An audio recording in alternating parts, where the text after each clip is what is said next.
ئایا ئافرەت گوناهبار دەبێ ئەگەر لەژێر لە چێک تەوقە بەکاربێنێت تۆقە بەکاربێنێت یەک کەم لەسکەکەی بەرز بێتەوە، یعنی یەک تۆز لەسکەکەی بەرز بێتەوە، نەک وەکو پشتی وشتر بەرز بێتەوە، تەنها پرز ڕابگرێت و کەمێک بەرز بێت.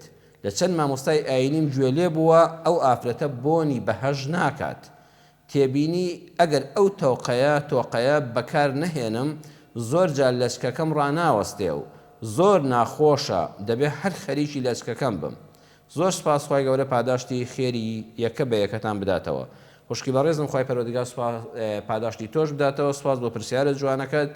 بەڵێ مامۆستایان بۆیان باس کردوین کە هەر کەسێک وەکو پشتی حشتر لەچکەکەی بەرز بکاتەوە و تەوقەی لێ بدا و قژی لول بکە بۆنی بەهەژ ناکات. هەرچەند ئەم فەرموودەیە بەڕاستی دەبێت هەڵوێستی لەسەر بکرێ ئینسانێک بۆنی بەهەژ ناکا لەسەر ئەوەی کەوا لەچکیشی کردو قژی بەرز کردوێتەوە ئەو حکمێکی تایبەتە. ئەگەر مەبەستی لاساییکردنەوەی کافران بێ، لاساییکردنەوەی دیارە کۆمەڵە ئافرەت هەبوون لەو سەردەمەی پێغەمبەر صلی الله عليه وسلم کە دەستوریان وا بۆ خراپەکاران ئافرەتێکی دوول لە خوشکانی مسلمانی ئێمە لەوانە دوورن ئینشاءالله بەو نێتەوە قژیان بەرز کردوێتەوە تۆپەڵیان کردووەکو پشتی حشتر کە هەر پیاوێک هەر کوڕێک سەیری کردوون توێتی ئەوە دیار لەو ئافرەتانەیە کە بە دوو شتی خراپا دەگەڕێ. فەرموویەتی نابێ ئێوە وابن، نابێت تەقلیدی ئافرەتانێکی خراپ بکەن.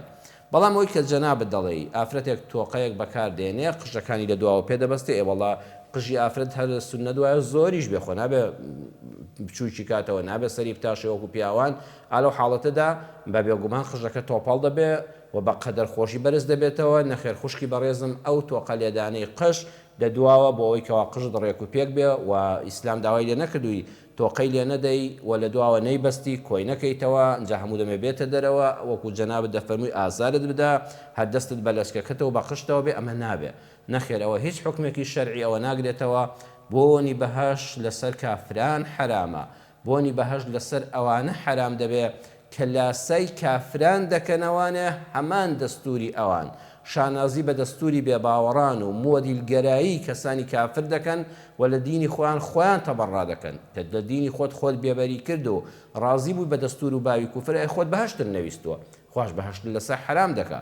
بەڵام ئافرەتێکی ئیماندار حیجاب و داپۆشرا و باڵاپۆش ئەلحەمدولیا لەم سەردەم و زەمانەدا قژی جوان لەچکی شەرعی کردووە ئەبێ قژەکەشی زۆرە خۆوەکو قژی پیاو نییە لە دواوە دەیبەستێت تۆقەی لێ دەدات تۆزە بەرز دەبێتەوە لە دواوە بەرز دەبێتەوە. نەخێر ئەمە هیچ بەر ئەو حەدیسە ناکەوێ و شمولی ئەوەی ئافرەت ناکە.